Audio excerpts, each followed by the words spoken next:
Vamos a abrir nuestras Biblias en el libro de Ruth. Vamos a regresar al capítulo número 2 y vamos a empezar en el versículo número 8.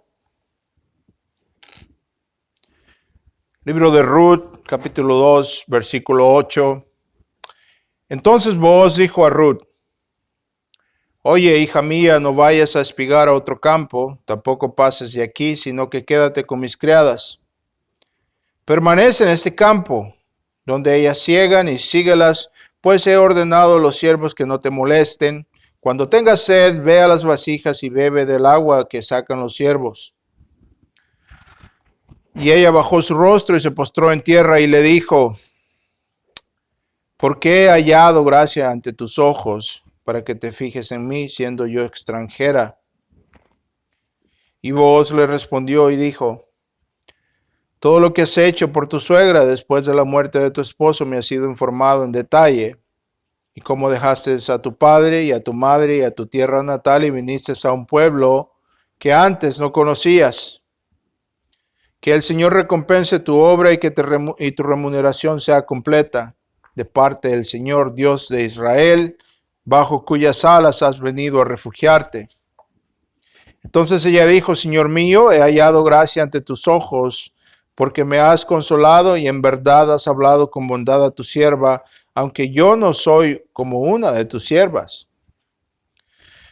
Y a la hora de comer, Booz le dijo: Ven acá para que comas del pan y mojes tu pedazo de pan en el vinagre. Así pues ella se sentó junto a los segadores, y él le sirvió grano tostado, y ella comió hasta saciarse, y aún le sobró. Cuando ella se levantó para espigar, Booz ordenó a sus siervos, diciendo: Dejadla espigar aún entre las gavillas y los manojos, y no la avergoncéis. También sacaréis a propósito para ella un poco de grano de los manojos, y lo dejaréis para que ella lo recoja, y no la reprendáis. Vamos a orar. Señor Todopoderoso, tu palabra es verdad, es la verdad, es la luz. En ella se encuentra el poder de la regeneración. Tu palabra tiene el poder de darnos vida. Tu palabra tiene el poder, Señor, de regenerar nuestro corazón, cambiar nuestros deseos. Tu palabra nos juzga, tu palabra nos establece, tu palabra nos fortalece. Así es que te pido, Señor, que nos des un corazón receptivo a tu palabra, que tu palabra cumpla su propósito en nosotros, trayéndonos a la fe y al verdadero arrepentimiento, perseverando. Ponemos todas estas cosas y pedimos tu gran misericordia sobre nosotros. Esta mañana, Señor, te doy gracias por el privilegio de poder pararme aquí y predicar y de estudiar tu palabra, Señor. Te pido todas estas cosas en el nombre del Salvador. A la vez te pido por tu iglesia que es perseguida en otras partes del mundo donde no tienen la libertad de reunirse ni tienen el acceso a la Biblia como nosotros lo tenemos. Aún así, su fe de ellos es ferviente. Así que te pedimos por ellos en el nombre de nuestro Señor Jesucristo. Amén. El Señor Jesús dijo en una discusión teológica con los fariseos, Él les dijo: Ustedes estudian las Escrituras con diligencia porque creen que en ellas se encuentra la vida eterna. Pero estas mismas apuntan y dan testimonio hacia mí. Pero aún así no vienen a mí para que yo les dé vida. El Señor dijo esto en el Evangelio de Juan, capítulo 5, versículo 39. Y es en esta declaración de Cristo que encontramos la razón por la cual estudiamos el Antiguo Testamento. En el momento y en el tiempo que Jesús dijo estas palabras a los fariseos, solamente existía lo que nosotros conocemos como el Antiguo Testamento. Y lo que él está diciendo es que él es el tema principal de las Escrituras. En el libro de Booz, Cristo es el tema principal. En el papel que Booz desempeña en el libro de Ruth. Booz es un tipo de Cristo, es una silueta de Cristo. Una silueta es algo que podemos ver la forma, pero está velado porque no se ve más que la forma. Y esto es lo que vemos en el libro de Ruth. Booz representa al pariente que redime, aquel que rescata a los destituidos, aquel que paga la cuenta, como dijimos la última vez. Jesucristo es el tema principal de las Escrituras. Él es la figura, como dice el apóstol Pablo, la figura preeminente, la figura principal, el protagonista de la historia. Ahora nos recuerdo que Ruth es un libro cuyo tema es la redención. Ruth, siendo una mujer moabita, no israelita, una mujer que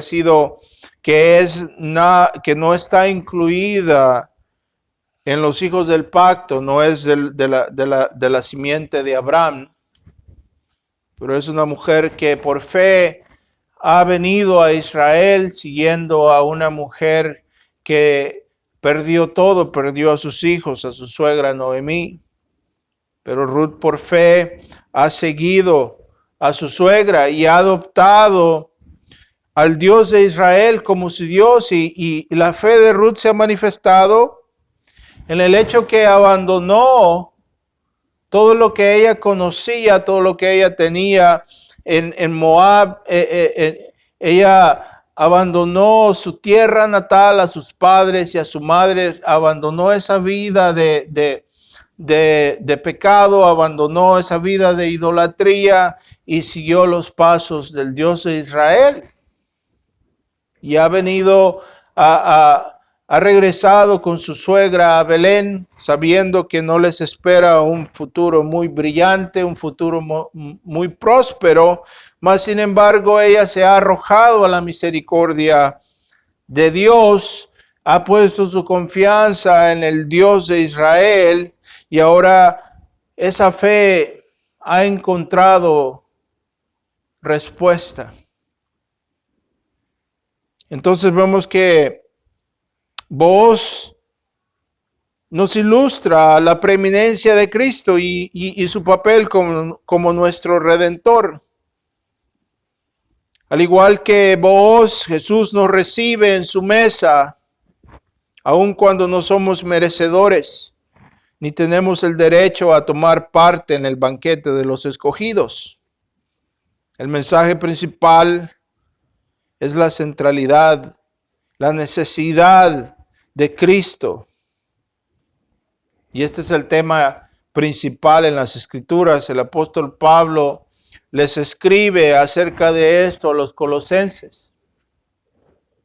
Él les escribe a los colosenses porque ellos estaban en una situación en la cual estaban siendo inundados por herejías que buscaban enseñar un concepto, es decir, una manera de ver a Cristo que no es bíblica, pero estaba más en alineamiento con el concepto griego y de la filosofía de la materia, del alma, del espíritu, y estaba en contradicción con el concepto bíblico de Jesús y el hecho de que Jesús vino y tomó la carne, el Dios encarnado, que al mismo tiempo de que Él tomó carne, era verdaderamente humano, también permanecía verdaderamente siendo Dios.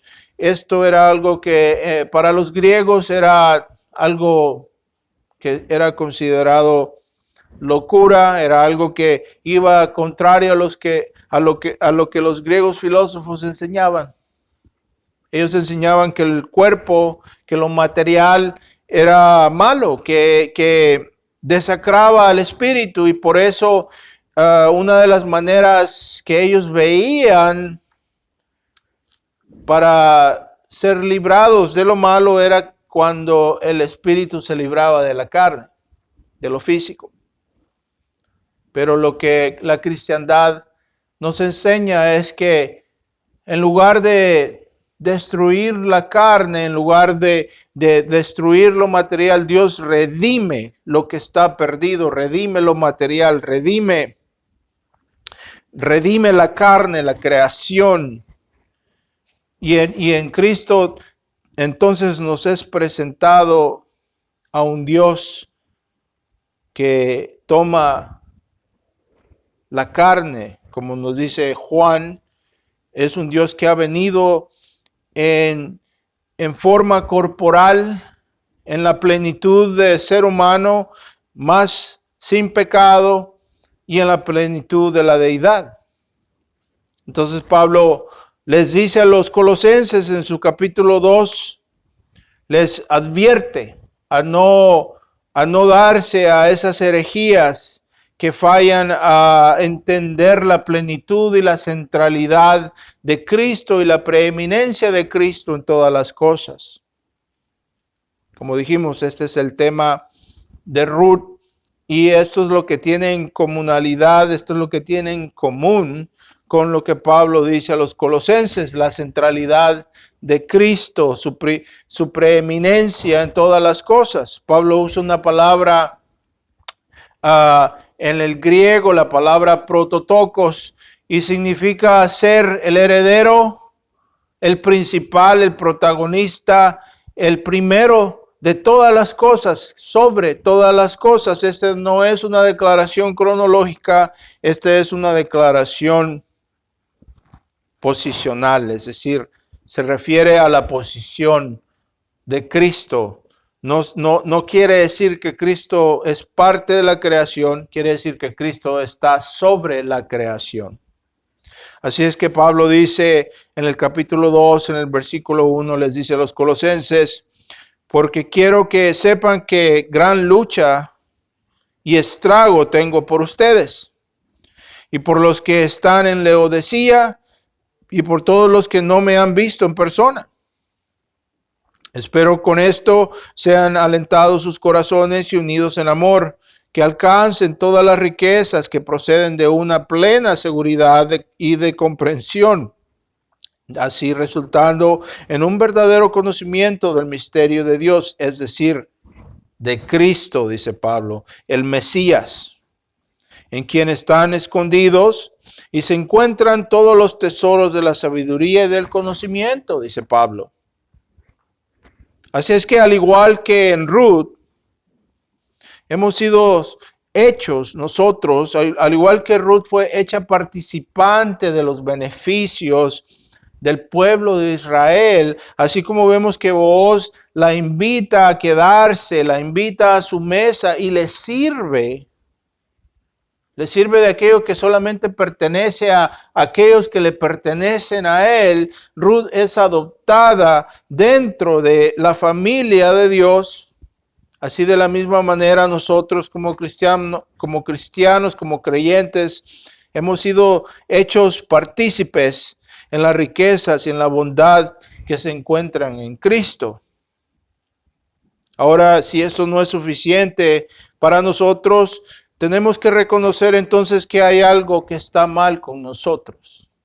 Si esto no nos llena de alegría, si esto no nos inflama el corazón con devoción y fervor para Dios, entonces tenemos una visión deficiente y un entendimiento deficiente de lo que de los beneficios y de las implicaciones que significa ser un cristiano. Ahora vemos que Pablo consideró que la riqueza en sí, el ser rico y el considerarse rico, se encuentra en conocer a Cristo a profundidad. Y la pobreza, por consecuencia, era el ser engañado. Es decir, Pablo define la riqueza y el ser pobre no en términos materiales, sino que en términos, en los grados en el que se conoce a Cristo o se deja de conocer o es uno deficiente de conocer a Cristo. Es decir, Pablo define la pobreza en la riqueza en conocer o no conocer a Cristo. ¿Cuál es muy diferente al concepto que el hombre natural, que es el hombre secular, tiene de la riqueza y la pobreza? Así es que Pablo dice en el versículo 4 de su carta a los Colosenses, en el capítulo número 2, dice, esto lo digo para que nadie los engañe con razonamientos persuasivos y sutiles. La palabra que Pablo usa en el lenguaje original significa, esto lo digo, si lo podemos traducir de una manera más literal, esto quiere decir, Pablo dice, esto lo digo para que nadie los eche a perder. Es una palabra que se usa para demostrar o para ilustrar o para referirse cuando una comida se arruina y se echa a perder. Ya no se puede consumir. Dice Pablo en el versículo 5, porque aunque estoy ausente en el cuerpo, sin embargo estoy con ustedes en espíritu. Y estoy regocijándome al ver su buena disciplina y la estabilidad, es decir, la firmeza de la fe de ustedes en Cristo. Por tanto, de la manera que recibieron a Cristo Jesús el Señor, así anden en Él, firmemente arraigados y edificados en Él y confirmados en su fe, tal como fueron instruidos, rebosando de gratitud con acción de gracias. Dice Pablo, miren que nadie los haga cautivos por medio de su filosofía y vanas sutilezas, según a la tradición de los hombres, conforme a los principios de la naturaleza, las normas elementales de este mundo y no según a Cristo. Lo que Pablo está diciendo es que en pocas palabras está diciendo, no adopten una manera de pensar que está basada en el comprendimiento secular del universo, del mundo y de la creación. Es decir, no tomen filosofías humanas para ver la creación, para entender el mundo, para entender su fe y para entender a Cristo. Pablo está diciendo, en lugar de eso, confórmense a una cosmovisión bíblica, es decir, entiendan la creación, vean al mundo, vean la fe, vean a Cristo en la manera que Dios se ha revelado a sí mismo por medio de su palabra, por medio de sus profetas, por medio de los apóstoles. Ahora Pablo acentúa esto en el versículo 9 y dice, porque toda la plenitud de la deidad, es decir, toda la plenitud de Dios, es decir, Cristo, en Cristo se encuentran, toda la plenitud de la deidad reside corporalmente en Él y ustedes han sido hechos completos, han alcanzado la plenitud de la fe igual de esta manera en Cristo, que es Él la cabeza sobre todo poder y toda autoridad. Así es que Pablo escribe esta carta.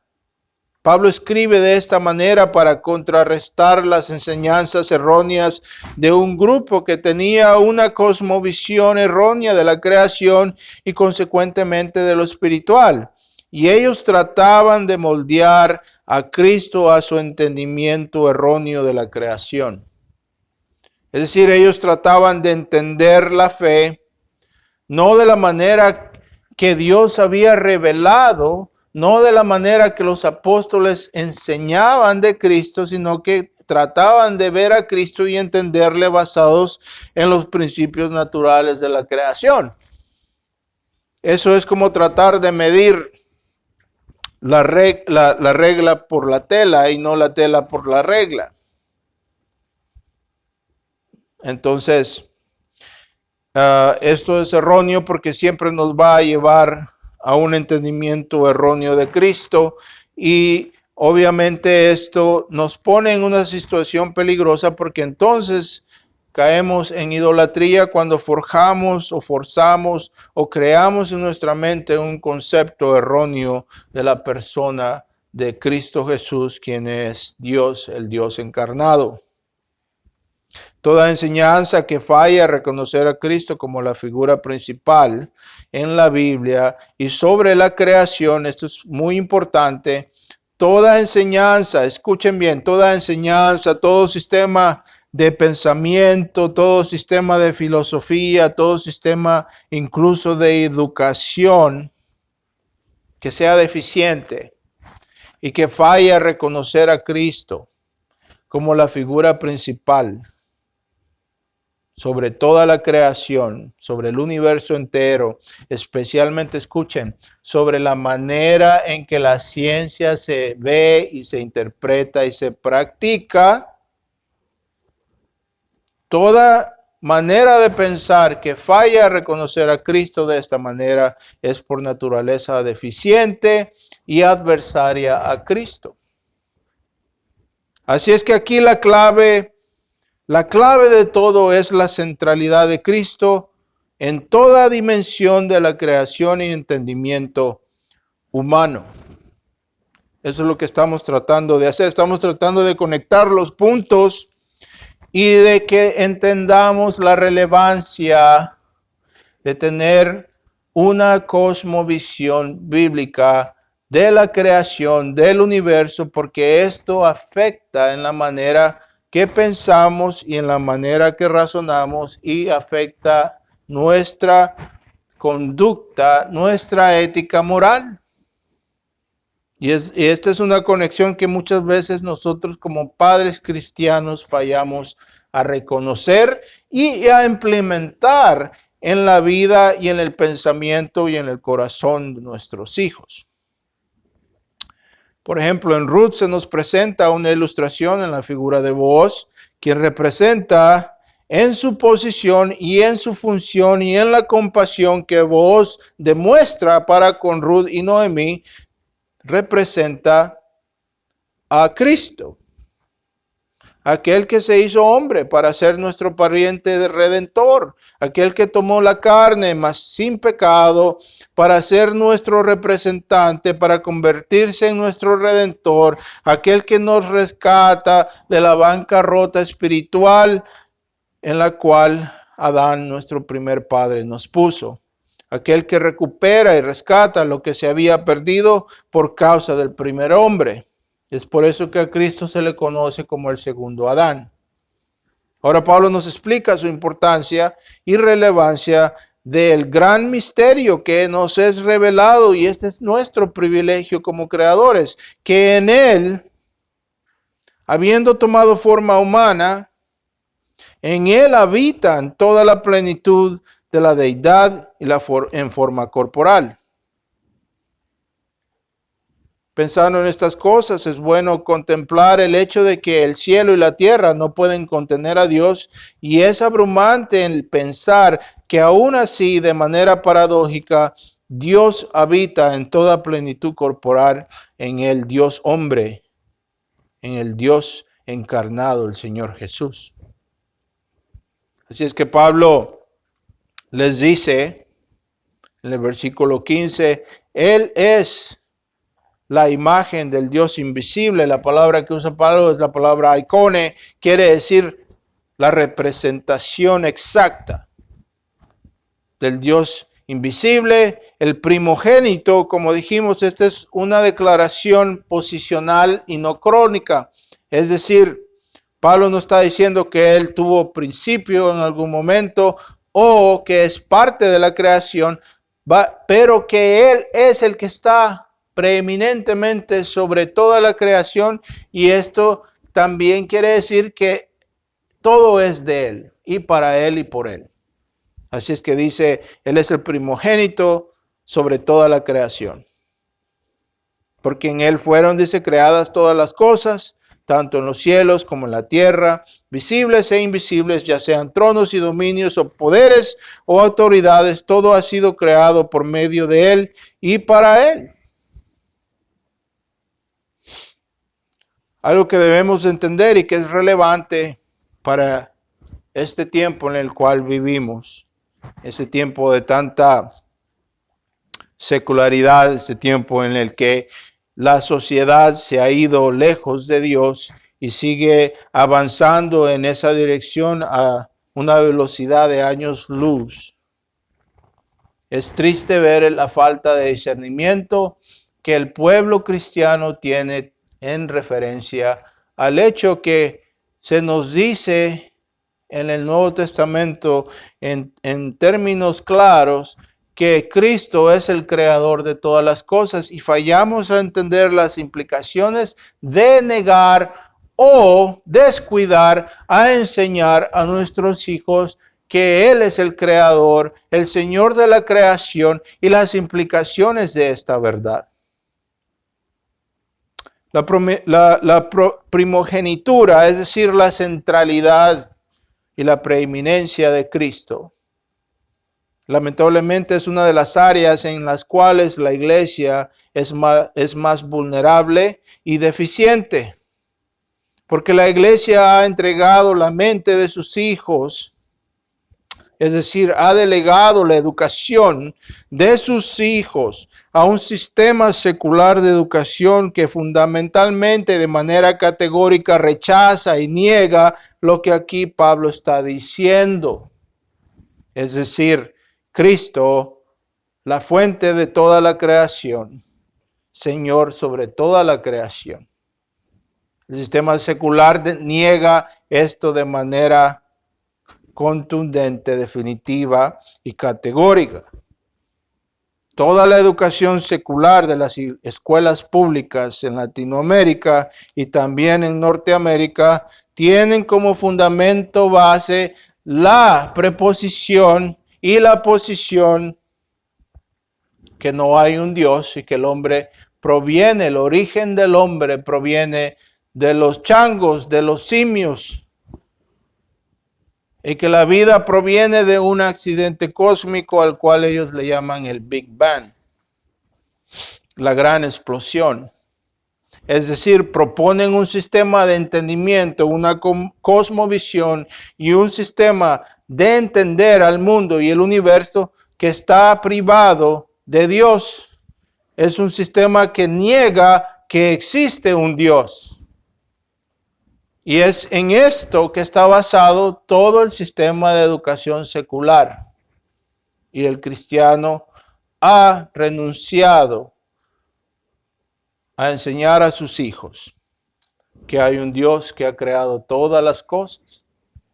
Y esto refleja un pobre entendimiento de lo que importa y de lo que las Escrituras enseñan. Y de la relevancia que lleva el entender que hay un creador. Mas, sin embargo, la Biblia es exacta y enfatiza el hecho que hay un Dios. La Biblia empieza con esta declaración. En el principio Dios creó los cielos y la tierra. Así es que el problema existe en que muchos no se dan cuenta de la tremenda importancia que tiene la manera en que entendemos la creación y su vínculo con el Creador. Si removemos al Creador de su creación, entonces importa poco lo que Él tenga que decir acerca de la manera en que vivimos y nuestra moralidad. Estas cosas se ven reflejadas en los siguientes aspectos de la moralidad moderna. El aborto es congruente, es una conclusión lógica del pensar que el hombre proviene de las células, que el origen del hombre no es Dios, sino que un accidente cósmico. Es decir, si el hombre no está hecho la imagen y semejanza de Dios, la vida del ser humano se tiene que entonces valorar en términos prácticos y en términos utilitarios. Es decir, la vida se valora si conviene, si aporta algo a la comunidad, y no en el hecho de que la vida humana se valora porque es la imagen y la semejanza de Dios. Entonces, el valor de la vida del ser humano simplemente se define en términos pragmáticos y utilitarios. Y vemos la conclusión lógica de esta manera de pensar en lo que sucedió durante la Segunda Guerra Mundial en Alemania, en Europa, cuando Hitler mató y destruyó en su genocidio a los judíos, a los gitanos y a todo aquel que tenía deficiencias físicas. Porque al judío, al gitano y a aquel que tenía deficiencias físicas o mentales, se le consideraba infrahumano, es decir, no un humano completo digno de vida y dignidad. Ahora igual esto se ve reflejado en los géneros sexuales que ahora se definen no basados en la ley de Dios ni en lo que la naturaleza refleja que Dios ha hecho, sino que en la preferencia del individuo, donde un hombre puede decir que es mujer, negando el hecho que Dios lo ha hecho hombre, y en la biología se refleja lo que Dios ha hecho. Independientemente de lo que la persona crea que es o reclame ser, o exclame ser, o proponga ser, independientemente de todas esas preferencias, la realidad no se dobla ante nuestras preferencias o lo que nos parece o los parece, porque existe una objetividad que proviene del Creador. Y es por eso que no usamos el argumento de la biología sin primero contemplar que hay un Dios que designa los sexos. Dios es el que decide. Pero estas actitudes son el resultado directo de un sistema de educación secular que niega que hay un Dios y que ese Dios tiene algo que decir acerca de la manera que pensamos, acerca de la manera que nos comportamos y acerca de la manera en que tratamos a nuestro prójimo. Pero este es el resultado directo de abandonar la centralidad de Cristo. Todas estas ideologías son el resultado directo de una educación que rechaza a Cristo y su primogenitura, su preeminencia.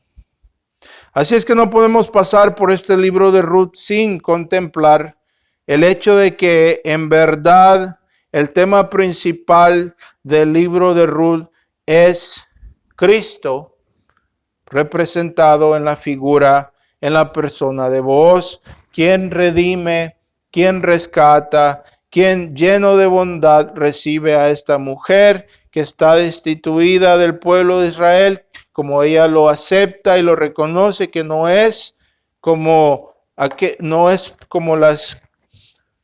una de las que pertenecen al pueblo. Dice, porque he hallado gracia ante tus ojos para que te fijes en mí siendo yo extranjera. La implicación es, ¿por qué hallo gracia en ti si no pertenezco a tu pueblo? Bueno, esto es lo que Cristo ha hecho por nosotros. Entonces, cuando fallamos a enseñar a nuestros hijos y ser diligentes en enseñarles que Cristo no solamente es aquel que nos salva y nos redime, pero que también es aquel que nos crea, estamos entonces de esta manera fallando a Cristo en nuestra obligación como padres a enseñar a nuestros hijos a crecer en la palabra y en el temor del Señor. Así es que vamos a parar aquí en esta mañana y continuaremos la próxima vez. Dios mío, te doy gracias. Te doy gracias por tu misericordia. Pongo todo en tus manos, Señor. Se hará como tú deseas, puesto que nadie puede tener nada a menos que le sea dado desde arriba. En el nombre de Cristo Jesús. Amén.